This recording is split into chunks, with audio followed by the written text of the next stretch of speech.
রহমানির রহিম। আমরা প্রথমে এই ৫টা শব্দ মুখস্থ করব।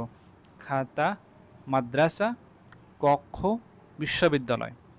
খাতা হচ্ছে কুররাসাতুন, মাদ্রাসা মাদ্রাসাতুন, কক্ষ গুরফাতুন, বিশ্ববিদ্যালয় জামিআতুন, টেবিল তাওবিলাতুন।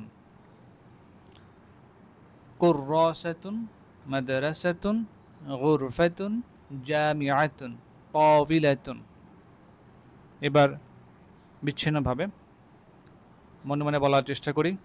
বিশ্ববিদ্যালয়, কক্ষ, টেবিল, খাতা, মাদ্রাসা। খাতা, খাতার সাথে খাতা, কুররাসাতুন, খাতার সাথে কিন্তু কুরসির একটা মিল আছে দেখা যাচ্ছে। খাতা হচ্ছে কুররাসাতুন, চেয়ার হলো কুরসিয়ুন। খাতা হলো মুআন্নাস,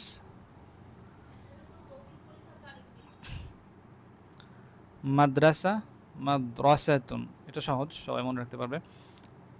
কক্ষ গুরফাতুন,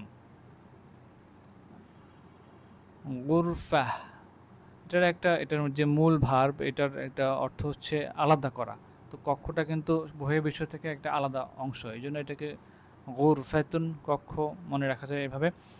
জামিআতুন, বিশ্ববিদ্যালয়, এটা আমরা সবাই জানি। টেবিল তাওবিলাতুন, তাওবিলাতুন, টেবিল টেবল তাওবিলাতুন, এভাবে মনে রাখা যায়।